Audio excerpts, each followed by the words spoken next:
Bonjour. Alors aujourd'hui, je vais commencer la série de sujets sur la métaphysique. Donc l'objectif, comme je l'avais dit la dernière fois, était d'obtenir une représentation cohérente de l'existence pour pouvoir ensuite discuter des divers sujets importants de l'existence, de la vie, de la société et puis de tout le reste de la mort, de l'amour, des divers concepts, des idées.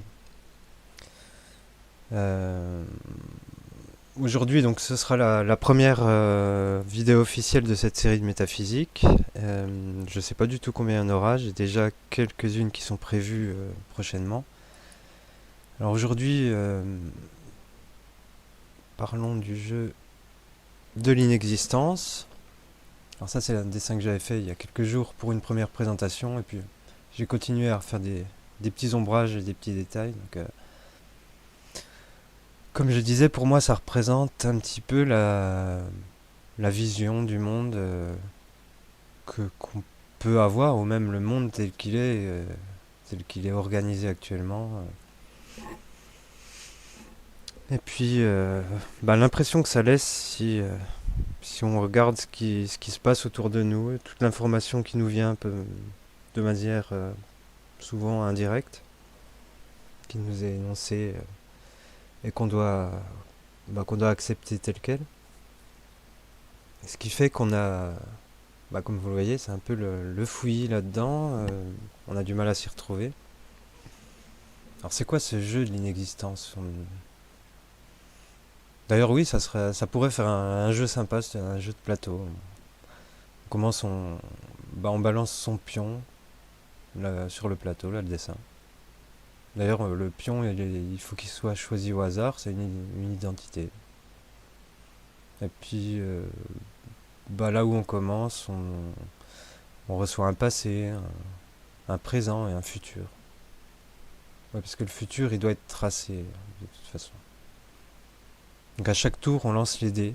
Enfin, si on a envie, hein. Sinon quelqu'un d'autre les lance à notre place de toute façon. Euh, le premier dé, il va indiquer là où on voudrait aller. L'autre, le deuxième, il va indiquer, je sais pas, la distance parcourue dans une direction. Et puis la direction, elle sera choisie au hasard par un troisième dé. Puis à la fin du tour, bon, si personne n'a voulu lancer les dés, on secoue le plateau. Puis, c'est pareil. Alors faut noter que dans ce jeu, parfaitement, parfaitement hasardeux, finalement, on fait un peu du surplace, mais en même temps, le hasard joue apparemment un rôle primordial là-dedans. Donc ça, en tout cas, c'est ce qu'on voit quand on découvre les règles du jeu, quoi. Déjà parce que vous avez remarqué que dans votre jeu, vous avez pas décidé d'être fils de notaire, par exemple. Ça pourrait être sympa, ça. Enfin, ceux qui possèdent un peu toute la, toute la terre du pays, les terrains, ceux à qui les autres doivent donner quelque chose. Enfin, ceux qui jouent, hein, ça s'appelle les esclaves. Ah non, ça a été renommé, c'est les citoyens. Voilà. L'objectif, il y en a pas en fait, hein. Ou alors il faut le trouver. Il doit y en avoir un quelque part, hein. Et puis à chaque tour, avant qu'on secoue le plateau, ou avant ou après de lancer les dés, hein, ça peut se faire plusieurs fois, il faut rendre des comptes au système, par exemple pour travailler, pour rembourser votre dette qui, forcément, elle augmente, puisque c'est la dette, quoi. Elle était déjà là, hein, quand vous êtes arrivé, de toute façon. Parce que il paraît que c'est comme ça depuis toujours. Enfin, en tout cas, depuis au moins des siècles, depuis que ceux qui ont, qui ont dessiné le plateau du jeu, avec les petites cases où on peut aller, ils ont décidé que c'était comme ça. Donc voilà, il y a plein de trucs rigolos à faire, hein. Vous pouvez aller à l'école au début, travailler, puis après, c'est la retraite. À la retraite, d'ailleurs, c'est la dernière traite. Enfin, c'est pas la vraie dernière traite, mais parce que maintenant il y a la traite finale aussi. Et ça, c'est les. Il paraît que le joueur, enfin l'esclave citoyen, là, enfin en tout cas, il coûte plus cher pendant les 2 dernières années de sa vie que pendant tout le reste de sa vie. Voilà. Statistique de je sais pas qui.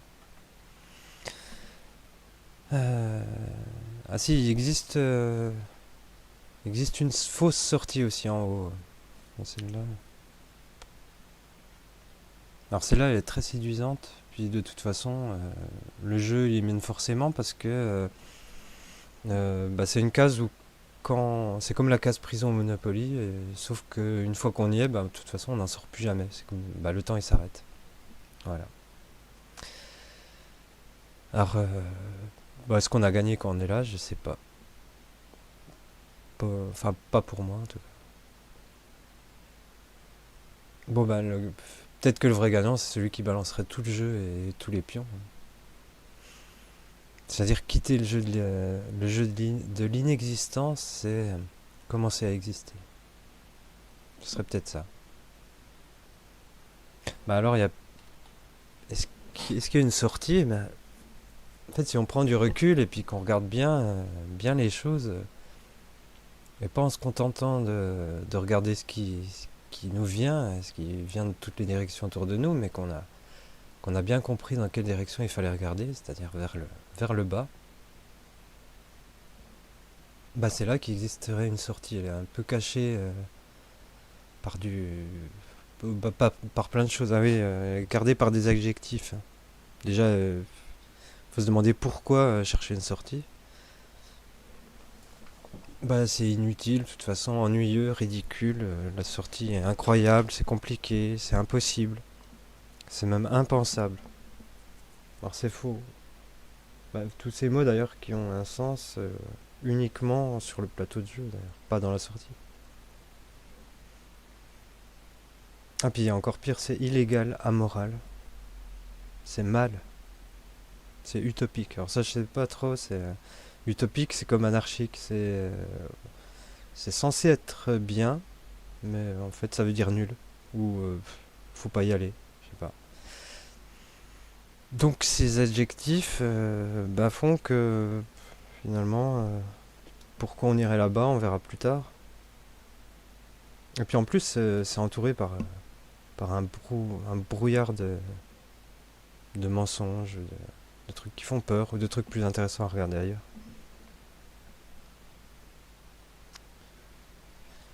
Ah, mais alors comment on la trouve cette sortie? D'ailleurs cette sortie, bah, est-ce qu'elle est loin déjà? La sortie c'est peut-être aussi par là où on est entré.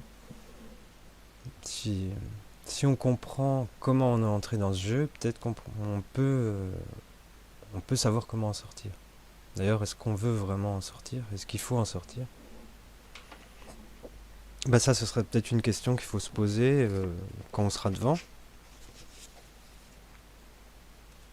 Ah, j'en profite pour vous lire un petit passage qui a plus d'un siècle, Jules de Gaultier, un philosophe, qui est plus édité. Alors, dans les raisons de l'idéalisme, page 34. On peut renoncer à toute tentative en vue d'expliquer l'existence, et peut-être la plupart des hommes sont-ils exempts d'un tel souci, soit par incuriosité naturelle, soit parce qu'une nécessité toujours pressante de pourvoir à des besoins immédiats ne leur laisse pas le loisir de ce tourment métaphysique. S'ils n'en sont pas totalement indemnes, du moins se montrent-ils satisfaits des explications les plus futiles, et la moindre fable suffit-elle à tarir leur soif d'interroger. Mais dès que l'on est enclin à se donner une représentation d'ensemble et une justification de l'existence, dès que l'on a cédé à ce penchant fastueux, on est tenu d'écarter tous les systèmes qui ne fournissent que des explications de premier plan, qui ne répondent à un pourquoi que par une réplique suscitant aussitôt, chez tout esprit réfléchi, un pourquoi identique. Voilà, bon ben qu'on peut résumer en termes modernes, que finalement la plupart des gens n'en ont rien à foutre de se poser des questions sur l'existence, et que la plupart des autres sont satisfaits de la moindre fable incohérente. Alors, maintenant, il faudra peut-être se poser la question, qu'est-ce qu'une vision incohérente, et puis est-ce que vous avez vous-même une vision cohérente, et quels sont les risques si c'est pas le cas. Alors la suite... j'avais dit la dernière fois, donc l'objectif de la représentation, c'est la définition, c'est susciter devant l'esprit une représentation de l'existence propre à le satisfaire. Et les conditions, il faut qu'aucune croyance ne serve de fondement. On doit se baser sur une certitude, ou plusieurs si possible, et un raisonnement complètement rigoureux et sans faille. Et dans la mesure du possible, on doit essayer d'obtenir une représentation complète qui peut répondre à toutes les questions de l'existence. Ça ne veut pas dire qu'on peut avoir forcément toutes les réponses, mais qui doit potentiellement pouvoir le faire. On avait dit que la seule certitude sur laquelle on peut se baser, c'est le je suis, j'existe. Donc je suis l'observateur de ce qui existe. Ça, par définition, on pourrait appeler ça esprit, ou plutôt par définition on pourrait dire que la définition d'esprit est d'être l'observateur de ce qui existe. Est-ce que je suis l'observateur de moi-même? Ça peut rester une interrogation encore. Finalement, est-ce que je peux regarder tout ce qui n'est pas moi? Et est-ce que moi, en étant l'observateur, je peux me regarder moi-même? Là, justement, que c'est une question, c'est la question centrale qui divise les deux visions opposées. Une autre question, c'est existe-t-il autre chose que moi? Et donc, s'il existe quelque chose, ou même moi-même, dans tout ça, que puis-je connaître?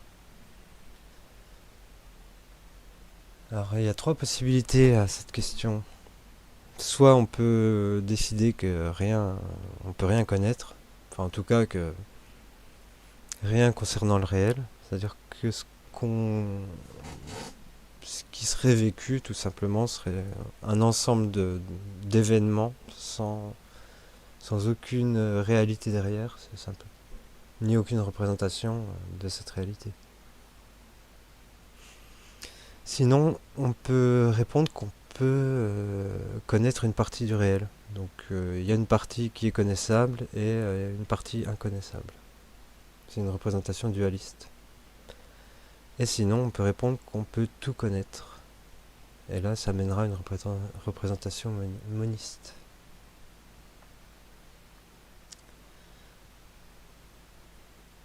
Alors, à quoi mène la première réponse qu'on peut rien connaître? Ça sert à rien de la discuter, puisque de toute façon, même l'interlocuteur ne considère pas que son interlocuteur est réel. Donc on ne peut pas connaître ses propos non plus. Donc c'est pas une position métaphysique, c'est juste une position d'action. C'est-à-dire on s'en fout.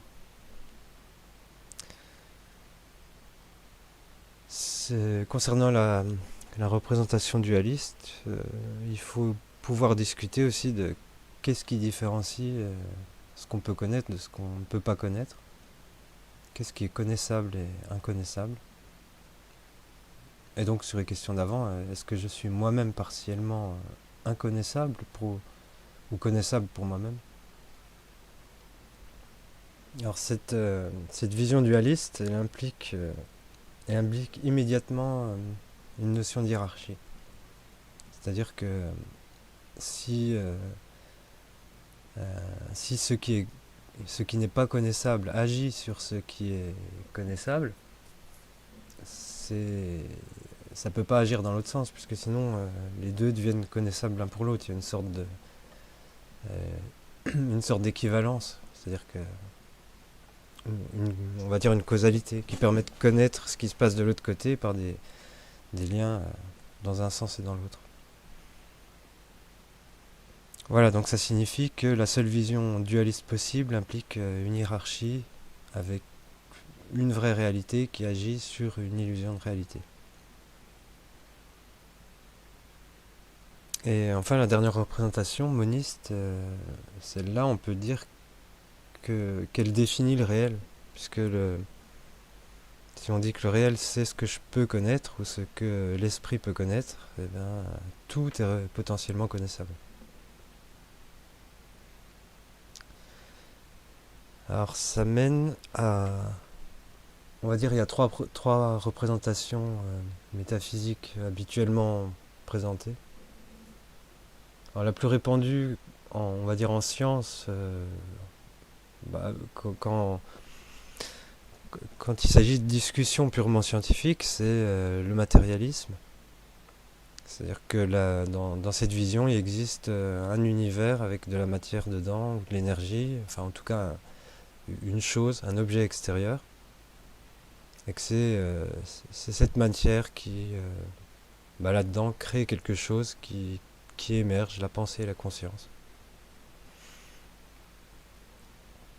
La deuxième, c'est la vision dualiste, qui d'un côté voit dans la vision associée au matérialisme, voit l'univers matériel, mais il y aurait autre chose, une réalité non sur laquelle on ne peut pas agir, mais qui, elle, gouverne l'univers matériel. Et donc, comme je l'ai dit, si ça va dans l'autre sens, ça reviendrait au monisme.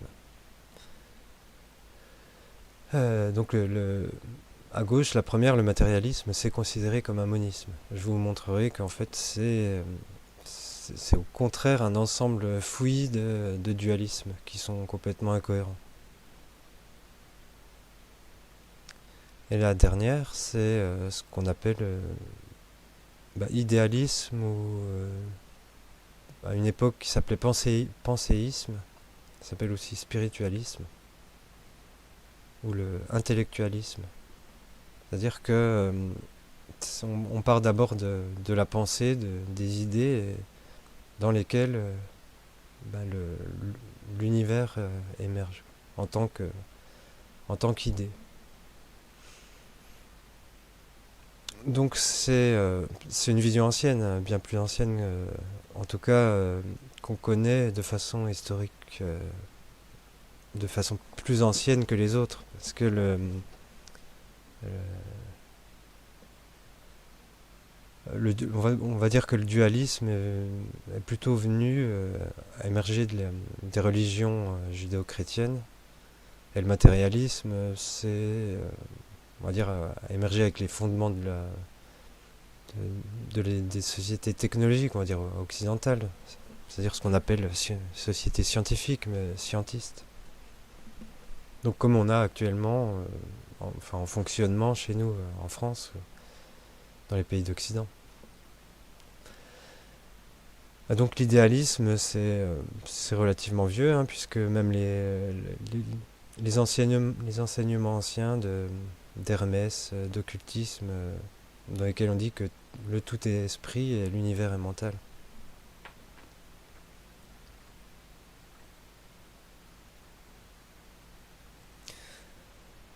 Alors le matérialisme, la définition de Wikipédia, c'est un système philosophique qui soutient non seulement que toute chose est composée de matière, mais que, fondamentalement, tout phénomène résulte d'interactions matérielles, y compris l'esprit et la conscience.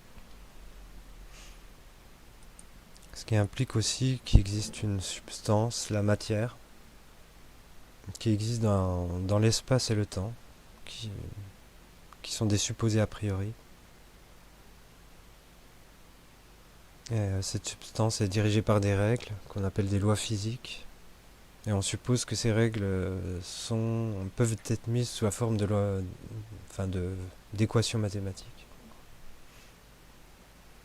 Et puis que grâce à des phénomènes complexes qui émergent du hasard, des interactions, quelque chose apparaît un peu par magie. La pensée, la conscience, l'esprit.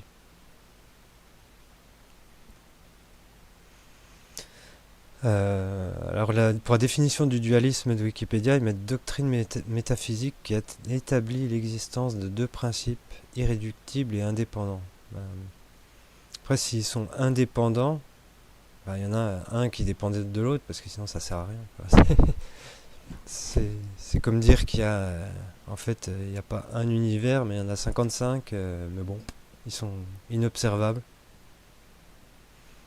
Donc oui, c'est forcément qu'il y a une dépendance et donc il y a une hiérarchie. Donc dans cette vision, souvent, on dit qu'il existe la matière ou les événements ou les idées, mais que c'est pas la réalité fondamentale.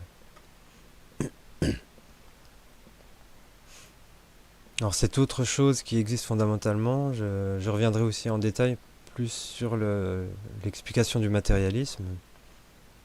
Mais dans le dualisme, ça peut être la pensée, la conscience, l'esprit, les règles éthiques, les mathématiques ou Dieu, qui réunirait un peu tout ça. La définition de l'idéalisme par Wikipédia, c'est une position selon laquelle toute réalité se ramène à des déterminations de l'esprit, qu'il s'agisse d'idées, de représentations mentales ou de déterminations plus subjectives comme les expériences sensibles ou les sensations. Et dans cette représentation, l'univers matériel est une idée de l'esprit. Il ne faut pas confondre les termes, hein. Quand on parle de matérialisme, c'est pas comme quand on dit que quelqu'un est très matérialiste parce qu'il a envie d'avoir des objets, hein. C'est l'idéologie qui pense que la matière crée la conscience. Pareil pour l'idéalisme, hein. C'est pas une question un peu comme des fois c'est le synonyme de utopiste justement. Donc celui qui rêve d'un idéal, non, c'est pas ça. Il existe d'autres, on va dire, philosophies, je sais pas comment appeler ça, des, des points de vue philosophiques des sciences, mais ils s'intègrent tous forcément dans un de ces trois ensembles, et plus particulièrement dans deux, en fait, les deux à droite.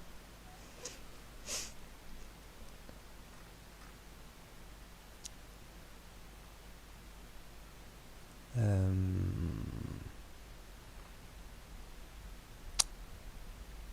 donc oui, je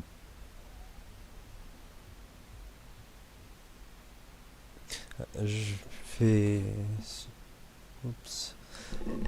Je vais, je vais vous laisser là sur les différentes représentations de pensée, enfin de l'existence, pour, euh, pour justement développer enfin, dans les prochaines vidéos vraiment chacune de ces conceptions et voir en fait comment dans la réalité, dans l'existence, elle est appliquée.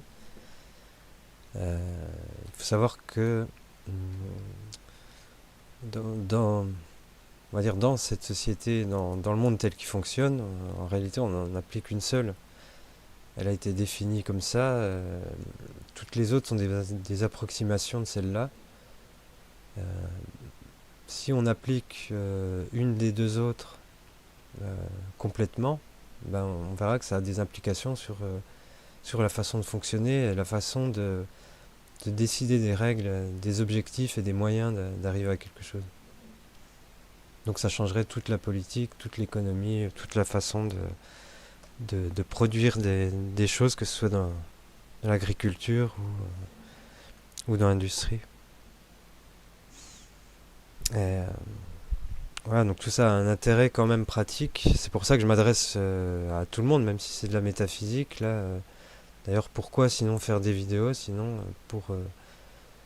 parce que là, ça n'a pas vraiment de sens de se dire on arrive en plein milieu d'un chaos de la société pour discuter de métaphysique si c'est pas pour s'en sortir et que ça apporte rien.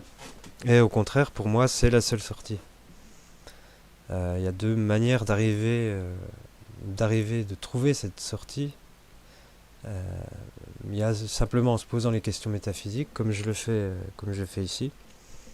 Et sinon, ben, il y a la méthode de chercher les informations et de trouver le chemin qui a mené à tout ce fonctionnement. Et là, je vous invite à lire les livres de Rémi de France et les podcasts qu'il a fait, notamment celui sur le Talmud. Donc voilà, parce que les choses mènent à ce genre de textes enfin, dans lesquels on trouve les fondements de la société actuelle et qui qui permettent vraiment de les comprendre et de les placer dans leur juste, avec leur vraie signification, et qu'est-ce qui se cache derrière. Donc pour la prochaine fois, je vous parlerai du matérialisme, je pense, qui finalement se résume à être hors de la métaphysique, ou alors ça devient un ensemble de dualisme. Donc c'est intéressant de les voir compartimentés pour vous rendre compte du fonctionnement et de comment il y a de la magie qui apparaît à chaque étape. On verra aussi que l'énoncé du dualisme comporte sa propre contradiction et sa logique qui mène finalement au fait que l'objectif auquel on veut aboutir est contraire à l'hypothèse initiale. Et que donc le seul monisme qui est possible est celui de l'esprit.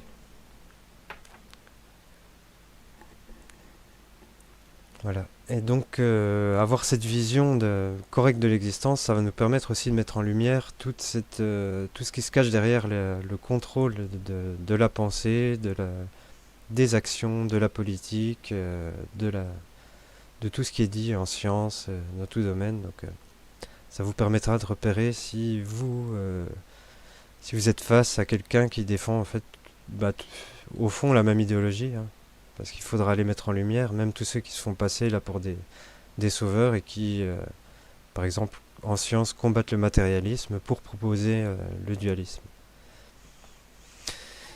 Et bien voilà, je vous remercie pour m'avoir écouté jusqu'au bout dans cette vidéo de métaphysique, et puis à bientôt pour la prochaine vidéo, je pense, sur le matérialisme. Et n'hésitez pas à me poser des questions, à faire des remarques là-dessus. D'autant plus si vous êtes des détracteurs et que vous avez des choses à dire, des arguments pour me prouver que le matérialisme ou le dualisme est la bonne représentation cohérente. Et puis je veux bien un dessin, comme je l'ai fait. Bon, je vous rassure, hein, les prochains dessins, ce sera vraiment des schémas explicatifs assez simples. Voilà. Je vous remercie, je pense que je vais essayer de faire la vidéo demain, la suite, et à bientôt. Bonne soirée ou bonne journée.